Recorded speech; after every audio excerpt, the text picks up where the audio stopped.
Why are tech companies becoming empty? A fundamental shift brought about by remote work, widespread layoffs, and economic recalibration is making tech companies empty.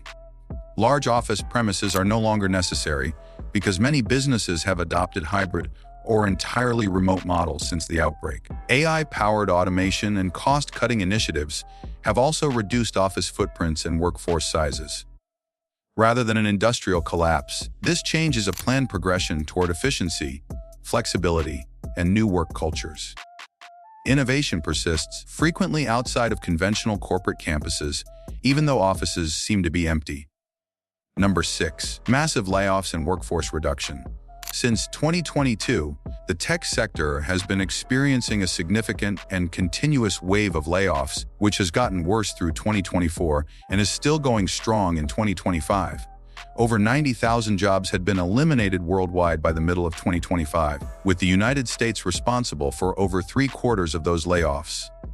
By the end of 2025, companies like Intel alone are predicted to lay off up to 25,000 employees, or almost 20% of their staff. Over 10,000 employees from Microsoft's cloud and gaming departments have been let go.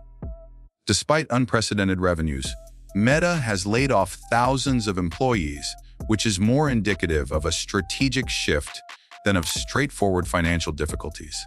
Companies recalibrating in the face of inflation, recession fears, and changing tech demands, such as the adoption of AI, are the main causes of these layoffs.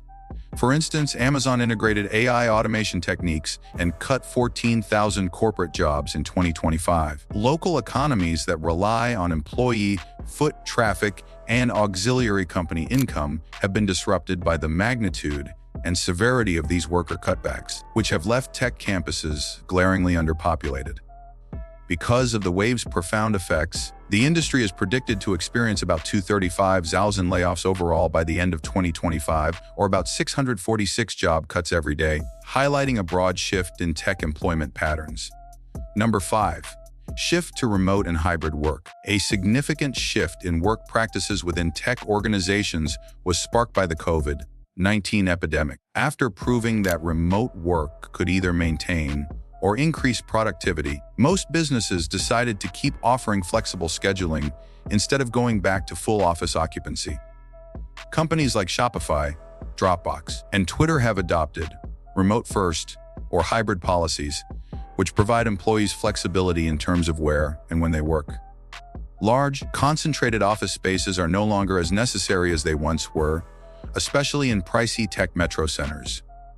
As a result, millions of square feet of office space are still vacant in historically tech-heavy cities like San Francisco, Seattle, and New York, where vacancy rates exceed 34%. Given the high expenses of maintaining infrastructure, this change has also encouraged businesses to rent extra space or combine offices. Businesses no longer have as much excuse to maintain enormous physical footprints, and employees value flexibility and autonomy more than in-office presence on a typical day. Overall, the traditional office ecology is being significantly reshaped by the acceptance of dispersed work, which has been hastened by pandemic experiences and reinforced by cultural developments. Number 4. Economic recalibration. Unprecedented hiring and real estate expenditures accompanied the tech industry's explosive growth during the pandemic, which was driven by the spike in demand for digital services.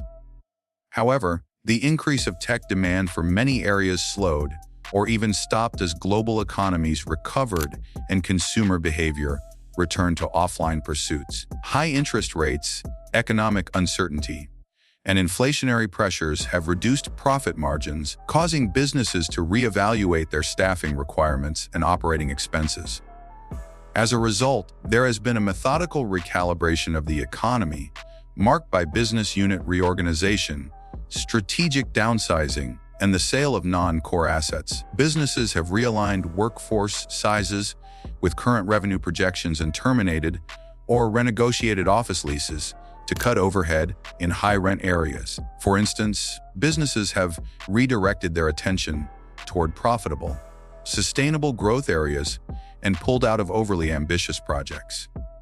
In addition to the physical reduction of office populations, this transition phase entails a more comprehensive realignment of corporate resource allocation, allowing businesses to weather economic challenges while making targeted investments in innovation and artificial intelligence development.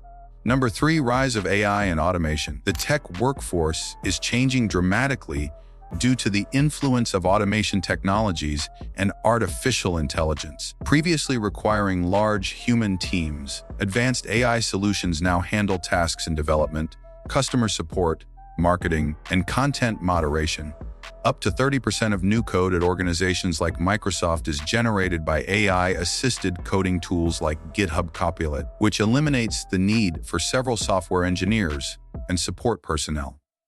For example, IBM was able to lay off thousands of people while simultaneously hiring specialist AI engineers and data scientists by replacing portions of its HR department with AI-driven chatbots. The extensive use of AI reduces the need for physical office presence by facilitating asynchronous, cloud-based communication in addition to reducing manpower. In line with the larger tech trend of efficiency through automation, these technologies promote a leaner workforce that is more focused on innovation, data analysis, and the development of AI models. The physical emptiness perceived in corporate facilities and tech campuses is thus reinforced, as this lowers the daily occupancy and importance of enormous traditional offices. Number 2, real estate cost strategies. Since there is less need for physical presence, many software companies can no longer afford the cost of renting, maintaining, and running huge offices in upscale urban markets. Tech firms have embraced aggressive real estate strategies that emphasize flexibility and cost containment. This involves selling office buildings outright, subleasing extra space, and ending or reducing leases early. Office vacancy rates have risen above 30% in cities like San Francisco, Seattle, and New York as a result of tech companies leaving vast tracts of commercial real estate. These actions are motivated in part by the need to protect funds in the face of economic uncertainty, and in part by calculated changes to accommodate policies allowing for remote or hybrid work. Corporate restructuring now heavily weighs real estate choices with cost-benefit analysis. Number 1, cultural and workforce expectations. The computer workforce's cultural standards are changing, with younger generations in particular placing a higher value on lifestyle aspects than on conventional workplace perks. Following the pandemic, workers are requesting more autonomy, better work-life balance, and flexibility in their work schedules and locations. The pandemic hastened this change by proving that working remotely is feasible and by reducing the allure of commuting and centralized workplace facilities such as free food and gyms. In the face of increased competition and shifting expectations, IT companies are forced to modify their workplace regulations in order to recruit and retain limited talent. Because of this cultural change, offices are no longer required gathering places, but rather optional places where staff members can work part-time or just when necessary for teamwork. Due to workforce choice, the once bustling and full office spaces are now partially empty, representing a new idea of productivity that goes beyond physical presence, even as new hybrid strategies try to balance on-site and remote cooperation. This changing workforce culture continues the trend of underutilization of space. These insights draw on recent analyses of industry trends, layoffs, real estate data, and economic impacts through 2025. Thanks for watching our video, and don't forget to subscribe.